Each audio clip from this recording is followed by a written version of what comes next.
The future of Web3 animation. In a CoinDesk interview, Colin Brady, Chief Creative Officer at AMGI Studios, talks about how Web3 and AI will change movie making and why big studios fail to adopt new technologies. When Colin Brady saw a Buzz Lightyear figure in a small toy shop in South China, he immediately knew he wanted the same for his creative vision's global dominance. Since then, the veteran animator has taken his experience and expertise to AMGI Studios, where he is developing the world's first Web3 animation studio and reshaping the way we view fictional content. As AMGI Chief Creative Officer, his goal is simple: bring the highest quality animations to the globe. Colin Brady is a speaker at this year's CoinDesk Consensus Festival. And this is not the first time that Brady is working on projects that have created a dent in the global markets. In fact, his portfolio includes high-grossing movies such as Spiderman, Green Lantern, The Hunger Games, and Toy Story 2. He has also worked with many of his and your childhood director idols, including Steven Spielberg, George Lucas, and Ang Lee. Now, Brady is completely focused on AMGI Studios, where he built the famous Web3 game, My Pet Hooligan. For him, Web3 offers the liberty to shape his projects unlike ever before. In Web3, we have the freedom to choose what kind of story we are telling and what kind of animations we could create. And the animation that we create doesn't just get viewed. It gets viewed millions and millions of times if it's a successful game.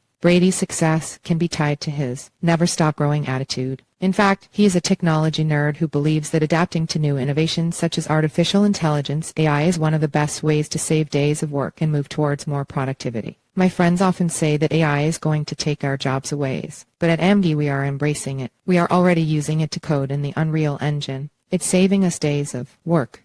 As AMGI continues to announce exciting projects, including a live animation non-fungible token NFT line, we sat down with Colin Brady to uncover how to survive and thrive in the ever-changing world of technology. This interview has been condensed and edited for clarity. You've had such a successful career in the mainstream entertainment industry. Why did you decide to move to Web3? That's an excellent question. I mean, what's interesting is that there's so much freedom in Web3. This is the first project I've ever been on in my entire career where we don't have to answer to anybody. And we've attracted some really great talent from Pixar and DreamWorks animators. I think they would say the same thing, that sure, as an animator you can aspire to work on a top Disney film, but perhaps if you're lucky you'll animate 2 or 3 shots in that film and then it's gone. In Web3 we have the freedom to choose what kind of story we are telling and what kind of animations we could create. And the animation that we create doesn't just get viewed, it gets viewed millions and millions of times if it's a successful game. So I think the freedom in storytelling, character design, animation, it almost feels like the quality has finally caught up to feature films using the Unreal Engine and using a lot of this technology that I kind of see them as the same thing.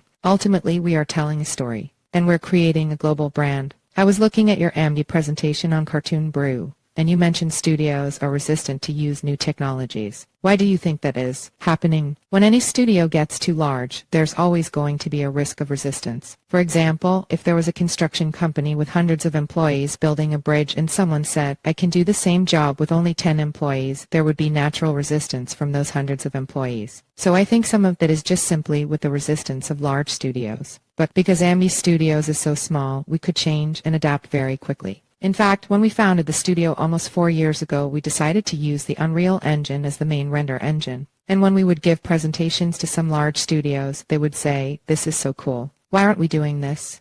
And often I would say, I think it's because you're too big. And it really is true.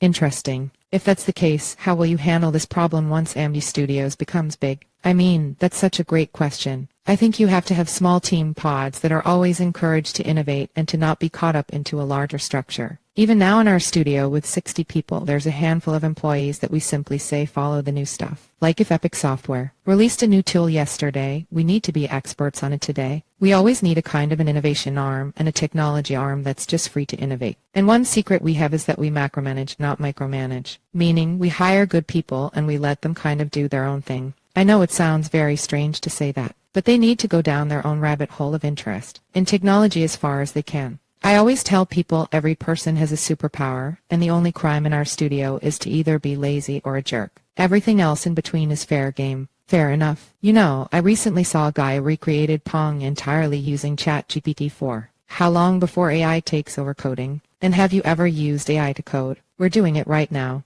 I mean, I love AI. No, I have friends that are like, oh, did you see this thing is going to be taking jobs? Are you worried about this? We are completely embracing it. I'm a huge fan of technology. One of our top coders, Kevin Mack, he's our Chief Technology Officer, uses AI Chat GPT probably almost every day to code in the Unreal Engine. It's often saving us days of work. So we are big fans of AI. Who was the MetaZuckbot in your journey? Although I am not sure about this reference, haha. I think the whole MetaZuckbot could be a metaphor for anything that's trying to control us and manipulate us. Even with our social media algorithm, where we get bombarded with ads for products we briefly searched, I think we want to fight back and take the creator role each person is meant to have. In the same way, when people say AI is terrible, our attitude is different. We are like, let's make our own AI to fight back against anyone that's trying to control us. So let's say when you fight fire with fire, I think you could fight AI with AI. It's similar to our game where you are being chased by Zuckbot's evil characters that you can later capture and make your companions. On that note, could you tell me more about the My Pet Hooligans NFT line that can be animated live on your iPhone? We like to think that this is the time to have the celebrity NFT where everyone's online personality can be animated and actually be trained to be your own personal assistant. And what's fun about My Pet Hooligan line is that they are all these kinds of cute bunnies that are also a little bit naughty, right? They have paintball guns and bloody noses. They're all battling. It's this mix of Zootopia meets Grand Theft Auto. Once we created the My Pet Hooligan line, all of our characters shared the exact same DNA, meaning they all share the same internal structure. That's when we thought that we should be able to have people connect their MetaMask wallet to our app and animate their own hooligan with their face. Only they will be able to animate that specific hooligan because it's gated with their MetaMask wallet. We understand that this is the era of Twitch streaming. This is the era of YouTubers. And my children would rather watch other people play video games on YouTube. And so we thought, well, actually what we've just created is the world's highest quality Twitch streamer. And it's not a person, or it's not a realistic looking robotic version of the person. It's a cartoon character. It seems certainly when people use the app they are more free to express themselves as a cartoon character than as their actual self. It seems like everybody deep down wants to be a larger-than-life version of themselves. What are some of the upcoming AMGI projects we should be excited about?